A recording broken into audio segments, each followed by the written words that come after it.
À la une de l'actualité ce soir, il était attendu depuis un moment. Le gouvernement Thiéba 2 est tombé hier en fin de soirée.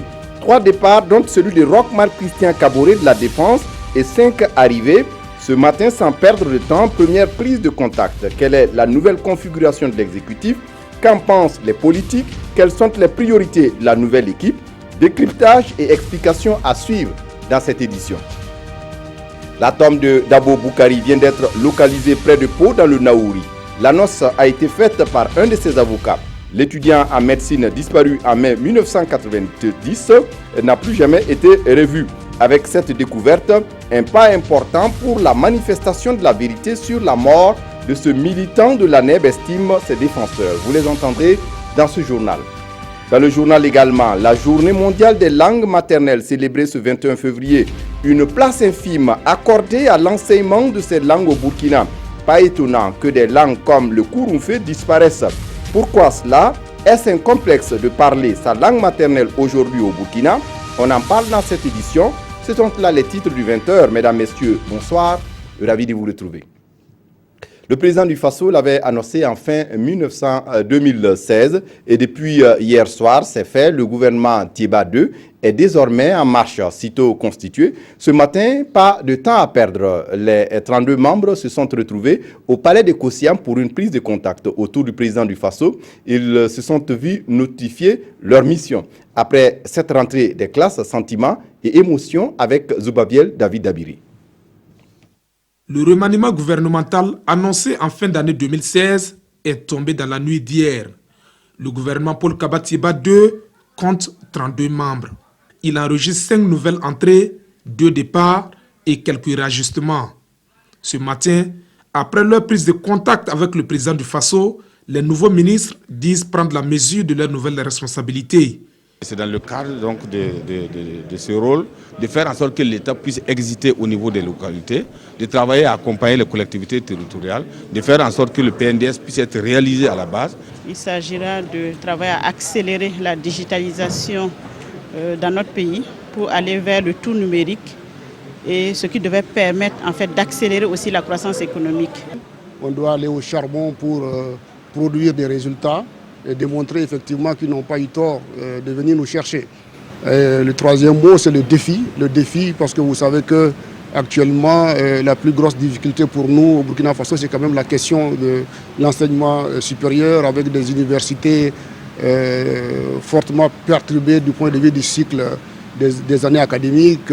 Je suis conscient des défis qui sont les miens, dans la mesure où, vous savez, les mines, c'est un secteur assez important pour notre économie, dans la mesure où c'est le secteur qui procure le plus de ressources d'exportation à notre pays. Il nous a, ce matin, instruit sur les priorités sur lesquelles nous devons travailler. Et bien sûr, nous devons mériter la confiance que le président du Faso et le Premier ministre ont placée en nous. Des lettres de mission seront incessamment adressées à chacun des membres de la nouvelle équipe gouvernementale, selon le Premier ministre. L'objectif de ce nouveau gouvernement, selon Paul Kaba Thiéba, mettre en œuvre de façon efficiente le PNDS. À l'issue de la rencontre avec Roch-Marc Christian Kaboré, le Premier ministre a bien voulu revenir sur la mission qui a été assignée à son équipe. Paul Kaba Thiéba, face aux journalistes, dévoile donc la philosophie qui a guidé ce réajustement et les défis qui les attendent. Zubabiel David Dabiri. Face à la presse, Paul Kaba Thiéba livre les grandes orientations de son nouveau gouvernement. 2017 est l'année de la mise en œuvre effective du programme national de développement économique et social, selon le Premier ministre. Et pour plus d'efficacité dans l'exécution des projets et programmes de développement, une nouvelle dynamique s'impose. L'axe central qui sous-tend la formation de ce gouvernement, de ce nouveau gouvernement, de ce remaniement, c'est la volonté d'opérationnaliser le plan national de développement économique et social. Il est temps maintenant que nous entrons dans la phase opérationnelle, dans la phase active donc, de ce plan. Voilà. Étant donné cette importance, il est important que l'équipe gouvernementale soit ajustée pour prendre en compte donc cet impératif. En plus du PNDS, le nouveau gouvernement doit faire face aux défis sécuritaires. Le Burkina Faso subit depuis 2016 les attaques terroristes et dans le nord du pays, l'insécurité semble se généraliser. Pour le Premier ministre, l'urgence de la situation commande donc les réajustements apportés dans certains ministères. Toutes les mesures sont prises. Je reviens, toutes les mesures. Il y a clairement une vision, il y a une stratégie, il y a un plan d'action pour, en tout cas, faire face à la menace à laquelle nous sommes confrontés. Et je suis convaincu que nous vaincrons. Nous vaincrons. Les membres du gouvernement passent de 29 à 32. Mais pour le Premier ministre, il n'y a pas de quoi augmenter les charges de l'État.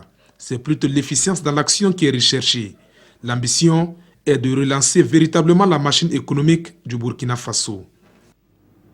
Très attendu, ce remaniement emprunte les allures d'un réaménagement sans un véritable bouleversement. 32 ministres, dont 5 arrivés. Comment comprendre ce jeu de chaises musicales? Réponse avec Nyarkiteda. 2 anciens ministres quittent et 5 nouveaux font leur entrée dans le gouvernement Thiéba II. Le professeur Filiga Michel Savadogo cède son fauteuil de ministre de l'Enseignement supérieur à un autre professeur, Al-Kassoum Maïga. Le portefeuille de l'économie numérique et des postes échoue désormais à l'ingénieure informaticienne Adja Fatimata Ouattara en remplacement de Aminata Sana Congo. Comme il l'avait annoncé, le président se déleste du poste de ministre de la Défense au profit de Jean-Claude Bouda, qui lui laisse le ministère de la Jeunesse au désormais ancien ministre de la Santé, Smaïla Ouedraogo. C'est l'ancien directeur général du Centre Mirage de Bobo Dioulasso, le professeur Nicolas Meda, qui devient ministre de la Santé.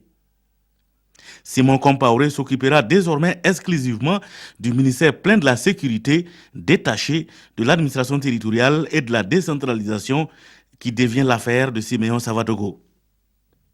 Le ministère de l'énergie et des mines a été également scindé en 2. Alpha Oumar Dissa reste ministre de l'énergie et le ministère des mines et des carrières est dirigé par Oumarou Idani, jusque-là député à l'Assemblée nationale. Le gouvernement Paul Kaba Thiéba II compte 28 membres et 4 secrétaires d'État. 5 portefeuilles et 2 secrétariats d'État sont occupés par des femmes. Il n'y a donc pas eu de bouleversement, juste un réajustement et une rotation de certains anciens ministres. Le message est donc clair, le président Roch Marc Christian Kaboré maintient le cap. Au lendemain de ce remaniement, les commentaires alimentent les conversations dans tous les milieux. Mais qu'en pensent les politiques? Les réponses avec Aboubakar Sagnon et Moussa Ouedraogo. Le gouvernement Paul Kaba Thiéba II est connu depuis hier dans la soirée. Dans les états-majors des principaux partis politiques, les premières appréciations fusent. Pour le parti au pouvoir, il s'agit d'un réajustement technique pour donner une nouvelle dynamique à l'exécutif et lui permettre de repartir sur de bons pieds après une année d'exercice. Vous savez que 2016 a été une année de réforme d'une part et une année aussi de début d'exécution de ces réformes. 2017 donc se présente comme étant une année de mise en œuvre effective du PNDS.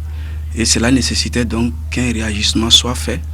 Et la lecture que nous faisons au niveau du MPP de ce réajustement est qu'il devrait permettre véritablement au gouvernement d'atteindre les objectifs que le peuple a assignés à ce gouvernement-là.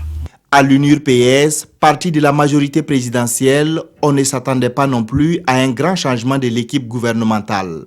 Le parti dit ne pas être surpris et parle d'un remaniement léger mais efficace. Première chose, il y a un souci d'efficacité de la part du président et de son premier ministre avec les réaménagements de certains gros ministères. Et deuxième constat, constat aussi d'écoute des citoyens, parce que certains ministères qui avaient cristallisé quand même des critiques ont vu aussi les départements réajustés. Et troisième constat, constat de stabilité avec le maintien de l'équipe gouvernementale avec la majorité. L'ancien parti au pouvoir, le CDP, dit rester sur sa faim car il s'attendait à un changement en profondeur pour donner une nouvelle impulsion au gouvernement. Nous nous attendions à ce que le président du Faso puisse donner un signal fort à l'opinion et en faisant un changement en profondeur et en mettant des hommes qu'il faut, véritablement à la place qu'il faut. Mais nous constatons que c'est juste un jeu de chaises musicales qui a été fait. L'UPC dit ne pas avoir d'a priori sur les hommes choisis. Cependant, le parti fait 2 observations par rapport à ce nouveau gouvernement. La première, c'est que ce gouvernement est né dans les mêmes conditions que le premier, c'est-à-dire un temps de latence très long. La deuxième observation, c'est qu'en 2016, l'UPC a dit qu'il était insatisfait du fait qu'il n'y a pas eu un ministère dédié à la sécurité. Et un autre, il avait dit qu'il n'était pas d'accord pour que le président du FASO cumule le ministère de la Défense. Nous pouvons dire que notre préoccupation a été prise en compte. Selon Rabi Yameogo, l'UPC espère que la nouvelle équipe gouvernementale apportera des réponses satisfaisantes aux préoccupations des Burkinabés. Un mot de diplomatie. Les ambassadeurs de Taïwan et d'Allemagne au Burkina ont été reçus par le président Roch-Marc Christian Kaboré. Les 2 diplomates sont allés parler de l'état de la coopération bilatérale entre le Burkina Faso et leur pays. Unanimes, ils soutiennent la mise en œuvre du PNDS, le nouveau référentiel de développement au Burkina. Roger Kam, Bouma Ernest Nebié. Au président Kaboré, l'ambassadeur de la République fédérale d'Allemagne est venu faire le bilan des 3 dernières années de coopération entre le Burkina et son pays. 3 ans au cours desquels le Burkina a bénéficié de l'Allemagne des financements dans plusieurs domaines d'un montant d'environ 70 milliards de francs CFA. Et de bonnes perspectives de financement pour les années à venir, selon le diplomate allemand, sont annoncées. On planifie intensification de notre contact politique. Fin de cette semaine, il y aura 2 délégations allemandes qui viennent. Le ministre de la collaboration bilatérale, le ministre fédéral Müller, va venir pour visiter Ouagadougou et aussi la campagne ici. Il va avoir des contacts sur le plus haut niveau. Il va se déplacer pour visiter le Cap Matoko à Bobo et aussi des projets à Dano. En plus, il y aura une délégation parlementaire en réponse de la visite de son Excellence M. Diallo à Berlin pour intensifier les contacts parlementaires. Le président du Faso a, à la suite du diplomate allemand, reçu l'ambassadeur de la Chine-Taïwan au Burkina. Avec lui, ils ont aussi parlé de coopération. Je viens lui rendre un bilan de la coopération bilatérale entre nos 2 pays. Bon, c'est pour la 10e commission mixte, on a pris la fin en 2016. Et le président nous a été encouragé. Il nous dit que bon, le taux d'exécution était plus de 90%. Donc il y a bien. Même pour la 11e commission mixte, il y a encore 26 projets. Donc il est convaincu que tous les projets seront mis en exécution comme prévu. Selon l'ambassadeur de la Chine-Taïwan, son pays envisage implanter au Burkina une usine de fabrication de vitres pour contribuer à la résorption du chômage et à la prospérité de l'économie burkinabé. Toujours en diplomatie, le Burkina Faso et la Russie signent des accords à Moscou. Les 2 pays s'engagent à réchauffer leur coopération bilatérale. C'est le ministre Alpha Bari et son homologue russe Sergei Lavrov qui ont procédé à cette signature. Les détails avec Frédéric Etienne Bassenga. La diplomatie burkinabé et celle de la Russie autour de la même table.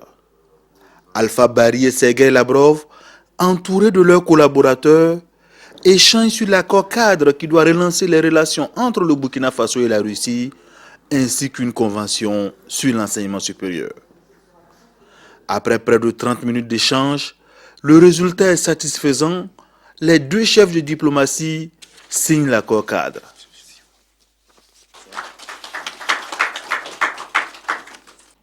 La convention relative à l'enseignement, elle, aura besoin d'un léger ajustement avant signature. Avec cet accord cadre, toutes les composantes des administrations burkinabées et russes peuvent désormais échanger sur les questions bilatérales. J'ai aimé ces échanges, ça a été des échanges francs, des échanges empreints d'amitié et de réalisme aussi, des échanges de solidarité avec la Russie et c'est le départ d'une nouvelle relation, celle qu'on avait perdue il y a quelques années. On essaie de la retrouver. Et comme vous le savez, il y a eu des relations politiques fortes entre nos deux pays. Très attentif aux questions sécuritaires au Burkina et dans la région, le ministre des Affaires étrangères de la Russie a promis visiter très prochainement le Burkina Faso dans le cadre d'une tournée africaine. Dans l'actualité ce soir, les parents de Dabo Boukari savent désormais où repose leur fils. Sa tombe vient d'être localisée à Pau, au bord d'une route menant à la frontière du Ghana. La supposée tombe a été présentée ce mardi aux avocats de la défense. Cette information apporte-t-elle du nouveau au dossier? Élément de réponse avec Nyakitida. Rentré tout droit des Pau, Maître Sankara donne à chaud le constat fait aujourd'hui sur place au flanc du pic Naouri. Une tombe supposée être celle de Dabo Boukari leur a été présentée par le juge d'instruction. Au regard des témoignages concordants, au regard d'un certain nombre d'informations que le juge d'instruction a réunies, il nous a invités en tant qu'avocats, Maître Prosper Farama et moi-même, plus des membres de la famille, pour nous déplacer, faire un transport sur les lieux à Pau. Et c'est là, effectivement, quelque part, que la supposée tombe de Dabo Boukari s'y trouve. Donc nous avons pris acte. Porté disparu en mai 1990, à la suite de manifestations estudiantines, cet étudiant de 7e année de médecine n'a plus jamais été vu, ni par ses parents, ni par ses amis et camarades, jusqu'à ce jour où l'on découvre sa supposée tombe à environ 150 km de Ouagadougou. Au regard du temps qui s'est écoulé, beaucoup d'inquiétudes se posent sur l'effectivité de la tombe attribuée à Dabo Boukari.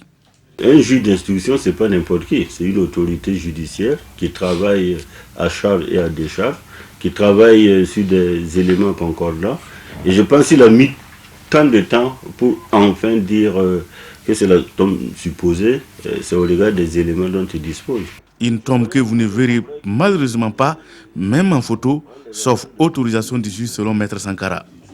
Pour l'heure, le dossier est entre les mains du doyen des juges d'instruction avec deux principaux inculpés, le colonel Bamba Mamadou et le général Gilbert Diendéré. Mais avec la découverte de la tombe en question, c'est une avancée significative et les avocats espèrent voir le dénouement de cette affaire. Même la frontière, mais ce n'est pas dans le cas. Dans quelles conditions se trouve la tombe aujourd'hui? On en vient à présent au dossier de cette édition. Sommes-nous combien à continuer à parler couramment notre langue maternelle? La question fait sourire, mais à la vérité, les langues maternelles ont tendance à perdre de leur lustre chez beaucoup de personnes instruites. La faute à la place infime accordée aux langues maternelles dans le système éducatif. Ce 21 février est cependant commémoré comme la journée mondiale des langues maternelles sous le thème vers un avenir durable grâce à l'éducation multilingue. Au Burkina Faso, comment se présente la situation? Ismaël Sirima a tenté de comprendre pour nous, élément de réponse dans ce reportage. À l'heure actuelle, dans le système éducatif classique burkinabé, la place réservée aux langues maternelles est très mince. Que ce soit à l'école maternelle, au primaire ou au secondaire, le constat est similaire. Nous travaillons en fonction du programme de l'éducation nationale.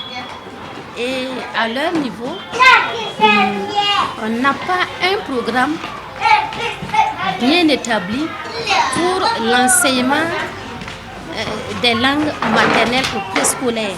Cette absence de langue maternelle pour soutenir l'école classique est considérée par certains éducateurs comme un facteur qui met en retard les enfants dans leur apprentissage. À cet temps, l'enfant dans sa langue maternelle sait déjà faire des opérations complexes. Mais quand vous allez au CP1, compte tenu de la difficulté de la langue, vous comptez jusqu'à 10. Alors que l'enfant dans sa langue maternelle, quand vous l'envoyez avec 1000 francs, il vous fait l'achat et il vient vous rendre compte correctement. Conscient de cet apport des langues maternelles pour l'éducation classique, la direction du continuum d'éducation multilingue dit se pencher sur la question. Aujourd'hui, donc, avec la réforme curriculaire qui est engagée, alors donc, la langue maternelle figure en bonne place dans les curricula. Et je pense qu'en principe, avec la formation qui va donc s'en suivre, tous les acteurs donc, devraient pouvoir utiliser effectivement donc, la langue maternelle donc, dans toutes les écoles classiques du Burkina Faso. Cette mesure devrait mettre fin au système de symboles qui consistait à faire porter le crâne d'un animal aux élèves qui parlent leur langue maternelle à l'école. Le colon, lorsqu'il est arrivé, il a monté donc toutes sortes de stratégies pour amener nous les Africains à renier en fait notre propre langue, pour nous faire dire que en fait nos langues là ne sont pas capables donc de véhiculer donc les connaissances. Alors comme il y avait donc la volonté manifeste donc de nous exploiter, donc d'où effectivement cette volonté donc de nous amener à renier notre propre langue à travers donc le fameux symbole. Nongobzanga Bagré invite ainsi les parents, les élèves et l'ensemble de la société à ne plus avoir honte de leur langue maternelle et les invite à se départir des stigmates de la colonisation.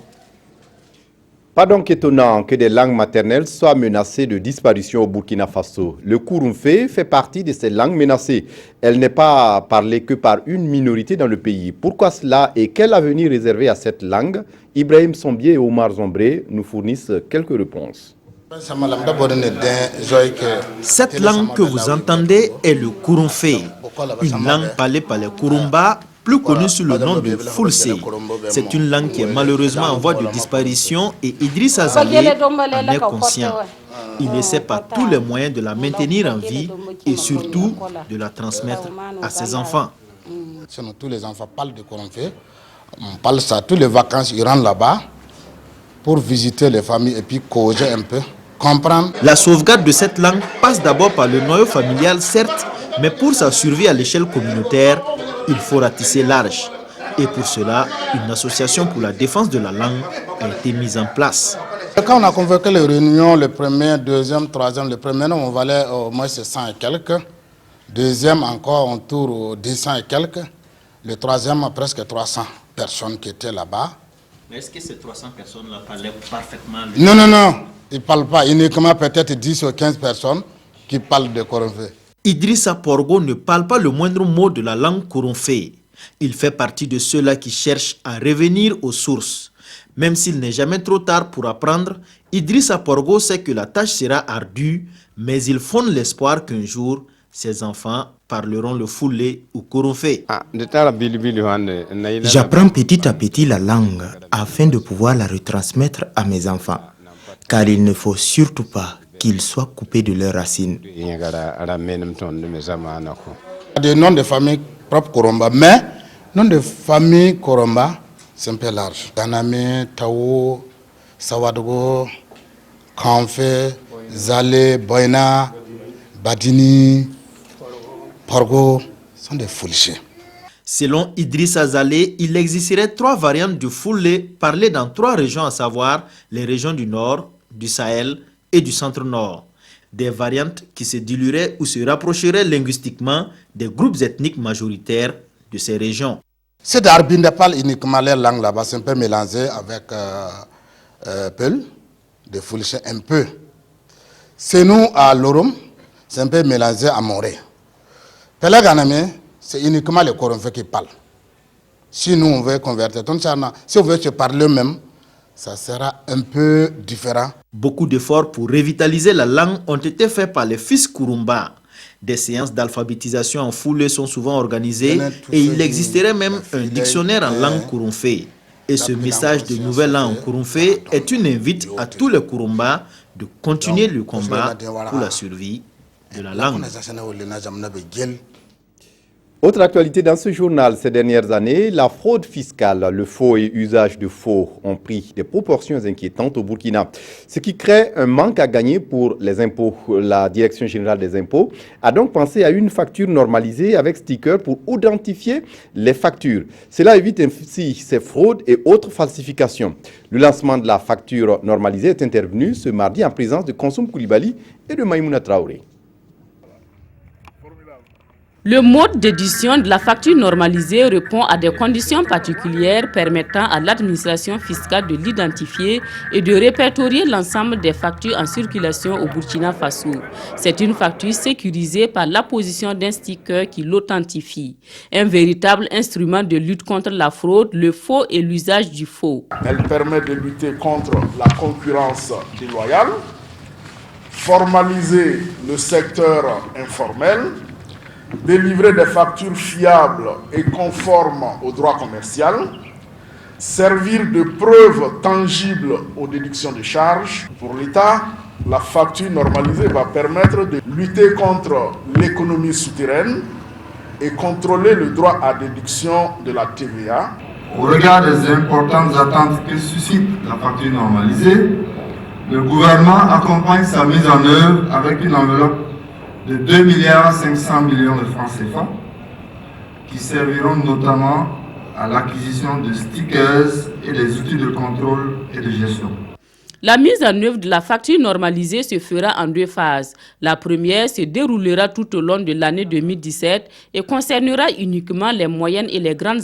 La Chambre de commerce et l'industrie de Burkina Faso soutiendra le gouvernement dans la mise en œuvre de la facture normalisée en aidant à informer et à sensibiliser l'ensemble des opérateurs économiques. Les industriels, les commerçants et les consommateurs sont donc invités à y adhérer pour une véritable sécurisation des transactions commerciales. Ils peuvent effectuer des contrôles de validité des stickers en consultant le site web de la DGI ou en utilisant un téléphone portable muni du système Android. Et puis votre quotidien aujourd'hui au Faso a 3 ans, un anniversaire célébré sous le signe du bilan, mais aussi des perspectives. Draman Guéné. Le journal Aujourd'hui au Faso souffle sa 3e bougie ce 21 février. Dans les colonnes du numéro 742, numéro anniversaire du canard, Dieudonné Zoungrana fait une mention spéciale à ses confrères qui l'ont aidé à grandir. On a pu tenir sans même un seul jour de blackout. Donc nous informons d'abord. Nous sommes en quête de l'information juste, mais nous enquêtons et souvent nous mettons en question. Donc c'est un journal d'information générale. Nous faisons dans le politique, l'économie, le social, le sport. En 3 ans de vie médiatique, aujourd'hui au Faso s'est taillé une place au niveau local et international. Le quotidien est aujourd'hui autonome grâce à son imprimerie propre et à une équipe rédactionnelle dynamique. Et pour Dieudonné Zoungrana, le meilleur reste à venir. Les lecteurs qui ne cessent de se massifier, en tout cas demandent plus de pages rédactionnelles. Et bon, nous avons entendu leurs revendications. Nous allons effectivement relooker aussi le site. C'est un des défis que nous n'avons pas pu relever, qui était resté en rade. Et donc il y a le site et puis il y a l'étoffement de la page rédactionnelle qui sont nos priorités au cours de 2017. Le seul point noir dans l'expérience d'aujourd'hui au Faso reste le non-paiement des factures étatiques qui handicape, selon le directeur de publication, les organes de presse dans leur ensemble. Et puis en cinéma, le numérique offre aujourd'hui une plus grande possibilité dans la réalisation des films. Mais ces opportunités ne sont pas sans conséquence sur la qualité artistique et esthétique des productions. Et le débat est loin d'être épuisé sur l'intérêt ou non du numérique pour le cinéma. Des éclairages avec Roger Kam et Maïmouna Traoré. Il y a quelques années seulement, les films étaient tournés sur ces supports. Des pellicules de 16 mm, super 16 mm, 35 mm. Grâce au progrès technologique, l'analogique a fait place progressivement au numérique. Les supports sont de plus en plus légers et offrent des facilités de production. Avant, c'était des grosses pellicules, des boîtes. Il y en avait parfois 5 bobines, 6, 7 selon la longueur du film, et ça peut peser 20, 25 kilos. Aujourd'hui, c'est très simple. Ça tient dans un truc que vous mettez en poche. Pour un pays comme le Burkina qui n'avait pas encore pu démarrer une industrie cinématographique avec des laboratoires de développement et de grands studios très coûteux de post-production, évidemment, c'est une économie aujourd'hui. On peut tourner un film au Burkina et le post-produire de A à Z sans quitter le Burkina. Quand tu tournais avec la pellicule, il fallait attendre que ça parte au laboratoire et le minimum, c'est peut-être dans 1 semaine que tu peux avoir les résultats de ton laboratoire. Et pendant ce temps, Le comédien qui a joué dans cette séquence, tu es obligé de l'immobiliser sur place. Ça te coûte, même s'il avait fini de jouer, tu n'es pas sûr que s'il reprend son avion pour aller à Dakar, au moment où tu vas avoir les résultats de ton laboratoire, tu ne vas pas le faire revenir. Il a ainsi donné naissance à ce qu'on pourrait appeler un boom cinématographique. En 2016, par exemple, plus de 20 longs métrages ont été réalisés au Burkina Faso. Le numérique est venu donner la possibilité à des gens qui n'ont pas beaucoup d'argent de pouvoir tourner malgré tout des films. Face à cette évolution technologique, le FESPACO s'est adapté. Il s'est doté de nouveaux supports de projection et à partir de l'édition de 2013, les films tournés en numérique sont acceptés dans la compétition. Mais attention, le cinéma est un art, une technique, une industrie et un commerce avec ses règles et ses contraintes. Au début, on a pensé, parce qu'on produit en numérique, ça ne coûte pas cher, on peut faire rapidement, mais si vous faites rapidement quelque chose, la qualité ne sera pas terrible. Dans quel marché vous allez le vendre? Il y a des choix techniques à faire. Il suffit de savoir qu'est-ce qu'on veut exactement obtenir à la fin du compte. Beaucoup de gens ont pensé que comme le matériel qui sert à tourner les films ont légèrement baissé, c'est qu'on peut faire n'importe quoi. Alors qu'il faudrait avoir la même rigueur quand on est dans le cinéma professionnel, qu'on soit en numérique ou en argentique, pour pouvoir être un jour dans le système international, dans le système professionnel, tout de suite ton numérique que tu disais bas prix ne peut plus tenir la route. Je sais que les Américains ont souvent amené, ou quelquefois amené des films tournés avec des téléphones portables au Festival de Cannes, mais il faut voir derrière ce qu'ils ont fait à partir de cette première image. Le numérique offre une indépendance technologique et économique, mais il faut respecter ses règles et ses contraintes si l'on veut produire des œuvres de qualité, des œuvres professionnellement acceptées. Et puis on referme ce journal avec la revue de presse. Le blocage des négociations en RDC est l'objet de commentaires dans les quotidiens. Certains reviennent sur le CACEM du ministère de la Défense au moment où le président se décharge de ses fonctions de ministre de la Défense et des anciens combattants. Lecture croisée des journaux avec Vincent Tiendrebego. Les journaux ont été pris de court avec l'annonce du nouveau gouvernement. Le pays et citoyens se joignent pour noter la nomination de Jean-Claude Bouda au poste de ministre de la Défense nationale. Et parlant de défense, le pays revient sur les travaux du dernier CACEM de ce département pour dire que le mal a été diagnostiqué, reste à le traiter. Et le premier mal, selon le journal, c'est la malgouvernance, quand on sait que les promotions dans la grande muette se faisaient à la tête du client ou selon les humeurs des chefs. Et pas seulement, le politique s'était emparé des casernes quand des militaires préféraient le costume au kaki ou les voitures rutilantes au pick-up de patrouille. Aussi, faut-il donner à l'armée les moyens conséquents pour faire face à ces défis. À cet effet, l'annonce d'une loi de programmation militaire par le chef de l'État est rassurante pour le journal. Seulement voilà, tous les Burkinabés sont devenus des Saint Thomas, voir pour croire. En RDC, querelle de poste au sein de l'opposition, la danse macabre se poursuit, déplore le pays. Et l'accord politique pourrait prendre un coup avec ces divergences. Et si l'opposition venait à se disloquer, ce serait la deuxième mort d'Étienne Tshisekedi. Et puis, jusqu'où tiendront les évêques, s'inquiète l'observateur Palga. Ces médiateurs entrés en conclave de 3 jours pour décider de la suite à donner à la médiation, il faut maintenant craindre que le clergé ne jette le tablier. Considérés comme le dernier rempart, les Congolais ont intérêt à ce qu'ils tiennent bon jusqu'au bout. Sinon, bienvenue en enfer. C'est tout pour ce journal. Merci de votre attention. Très bonne suite de programmes sur la RTB. Au revoir.